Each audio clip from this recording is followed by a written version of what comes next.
नमस्कार दोस्तों, मैं नरेंद्र कुमार। कैसे हैं आप? आइए आज हम जानते हैं ब्रेन के बारे में। दरअसल आज मैं जो आपको पढ़ाने वाला हूँ वो सेंट्रल नर्वस सिस्टम के बारे में पढ़ाने वाला हूँ।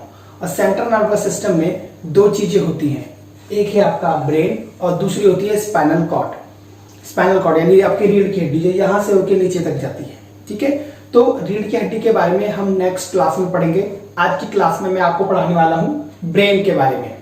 ओके, स्टार्ट करते हैं। ब्रेन मनुष्य के शरीर की एक सबसे जबरदस्त और एक विचित्र और सबसे कठिन संरचना है। ठीक है, ब्रेन के अंदर लगभग 100 बिलियन न्यूरॉन्स पाए जाते हैं। यस, हमारा जो ब्रेन है वो 100 बिलियन न्यूरॉन से मिलकर के बना होता है, जिसमें से केवल 15% यानी कि 15 बिलियन न्यूरॉन्स ही एक्टिव होते हैं। आज आप देख पा रहे हैं इस दुनिया में कितनी तरक्की हो गई है। आप अपने घर बैठे हैं और मैं यहाँ हूँ, फिर भी हम बात कर पा रहे हैं, देख पा रहे हैं एक दूसरे को, जहाज उड़ रहे हैं। मतलब शुरुआत से लेकर अब तक जितनी भी टेक्नोलॉजी आज इंसान ने जनरेट की है पिछले 100 ईयर्स में, वो केवल 15% के सक्रिय होने पर ही की है। अगर 100% सक्रिय हो तो आप अंदाजा लगा सकते हैं कि इंसान के दिमाग में कितनी ताकत हो सकती है। चलिए इसी दिमाग के बारे में, इसी मस्तिष्क के बारे में आज हम पढ़ते हैं। इस मस्तिष्क का जो स्ट्रक्चर है वो किस तरीके का है। ये कई भागों में बटा हुआ है, कई टुकड़ों में बना हुआ है। हम सबके बारे में पढ़ेंगे तो बहुत लंबा लेक्चर हो जाएगा, इसलिए इसको शॉर्ट में निपटाने के लिए आज हम कुछ चुनिंदा चीजों के बारे में पढ़ेंगे। हमारा जो मस्तिष्क है वो एक हड्डी से घिरा हुआ होता है जो कि बहुत स्ट्रांग होती है, बहुत स्ट्रांग, क्योंकि ये जो हमारा जो ब्रेन है वो बहुत सॉफ्ट टिश्यू होता है। ठीक है, इसको कवर करने के लिए एक हड्डी की एक संरचना होती है जिसे बोलते हैं क्रेनियम। ठीक है, क्रेनियम, इसे बोलते हैं क्रेनियम।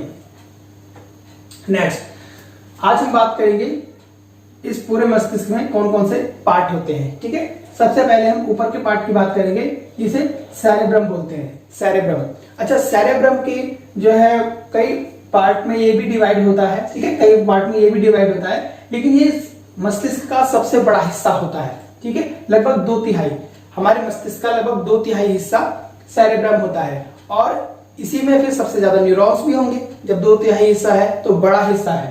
ठीक है, आगे बढ़ सेरेब्रम के बारे में पढ़ते हैं। सेरेब्रम के बारे में जानने से पहले हम कुछ छोटे मोटे तथ्य जान लेते हैं। हमारे जो मस्तिष्क है इसका वजन 1300 से 1400 ग्राम होता है। ठीक है, एक एवरेज मनुष्य में 1300 से 1400 ग्राम होता है। अब आप लगाइए, केवल 1300 से 1400 ग्राम का जो चीज है हमारे माइंड को, जो हमारा मस्तिष्क है, ये पूरी की पूरी बॉडी को कंट्रोल करता है। ठीक, तो मनुष्य के जो मस्तिष्क है उसका विकास 0 से 5 यानी कि 5 साल की उम्र तक पूरा मस्तिष्क कंप्लीट विकसित हो चुका होता है। यानी कि ये जो 15% यानी 15 बिलियन जो न्यूरॉन्स हैं वो एक्टिव हो चुके होते हैं 5 साल की उम्र तक। यानी 5 साल के बच्चे को प्रॉपर उसका दिमाग तैयार हो चुका होता है सीखने के लिए। इसलिए हम बच्चों को 5 साल की उम्र में पढ़ने के लिए बिठाते हैं। आगे की बात करते हैं। ब्रेन में इस हड्डी के नीचे, क्रेनियम के नीचे एक छोटी सी परत होती है, जिसे एक झिल्ली होती है, जिसे बोलते हैं मेनिंजर। जी हाँ, मेनिंजर के अंदर 3 परतें होती हैं। हाँ जी, 3 परतें होती हैं, जिसमें से जो सबसे लास्ट वाली परत है, बिल्कुल ये अंतिम वाली, ये ऊपर वाली, उसके बाद नेक्स्ट, उसके बाद नेक्स्ट, ये जो लास्ट वाली परत होती है, इसके ही द्वारा हमारे दिमाग को, हमारे मस्तिष्क को ऑक्सीजन प्रोवाइड कराई जाती है। ठीक है, अगर इस झिल्ली में कोई दिक्कत हो जाए, इसमें अक्सर सूजन आ जाती है। ठीक है, अक्सर इसमें सूजन आ जाती है। सूजन की जो बीमारी होती है उसी को बोलते हैं दिमागी बुखार। ठीक, और सबसे निचली जो परत होती है, इस परत में ही ऑक्सीजन प्रोवाइड कराने की ताकत होती है हमारे ब्रेन को। ठीक है, अगर इस झिल्ली में कोई दिक्कत आ जाए, यानी कि ज्यादातर इसमें अक्सर सूजन आती है, और सूजन आने से हो जाता है बुखार, जिसे दिमागी बुखार बोलते हैं। इस बुखार की एक बीमारी का एक नाम है मेनिंजाइटिस। जी हाँ, मेनिंजाइटिस। अगर इस मेनिंजर में अगर सूजन आ जाए तो मेनिंजाइटिस बीमारी हो जाती है। आगे बढ़ते हैं सेरेब्रम के बारे में। सेरेब्रम हमारी बुद्धिमत्ता, हमारी याददाश्त और साथ ही साथ हमारी जो सूचनाएं होती हैं, जो हमारी इंद्रियों से हमारे शरीर को जाती हैं। हमारी इंद्रियां होती है ना, स्किन है, टंग है, ईयर है, नोज है और आईज है।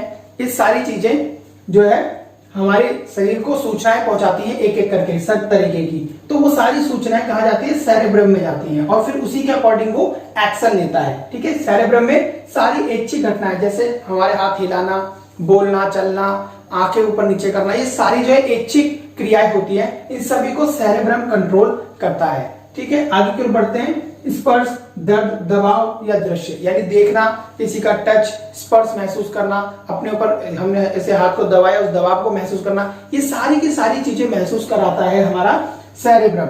ये पूरी बॉडी का जो ऐच्छिक घटनाएं हैं, ऐच्छिक कार्य हैं, वो सारी चीजें कौन करता है? सेरेब्रम उसके लिए कंट्रोल करता है। आगे की ओर बोलते हैं मेडुला।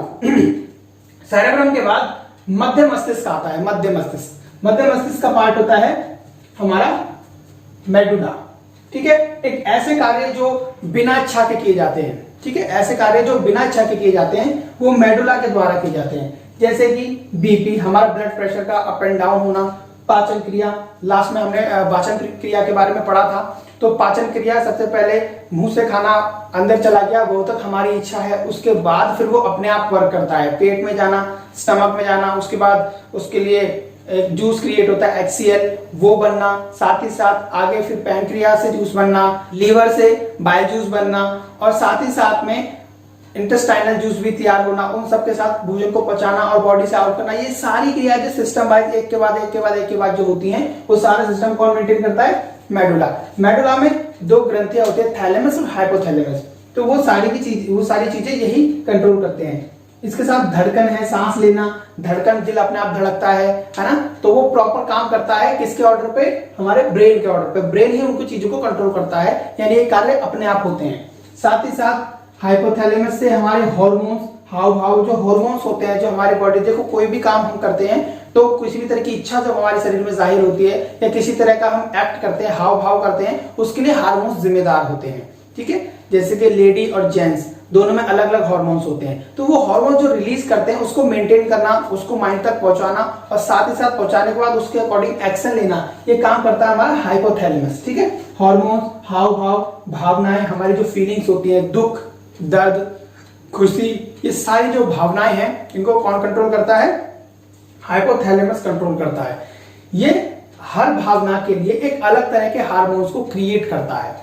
गुस्सा आता है तो अलग तरह का हार्मोन क्रिएट होता है, खुशी होती है तो अलग हार्मोन्स क्रिएट होते हैं, किसी के प्रति अट्रैक्शन होता है, किसी के प्रति प्यार होता है, और तरह की भावनाएं होती हैं, तो वो कैसे क्रिएट होती है? हार्मोन से क्रिएट होती हैं। ठीक है, इन हार्मोन्स को कौन मेंटेन करता है? हाइपोथैलेमस मेंटेन करता है।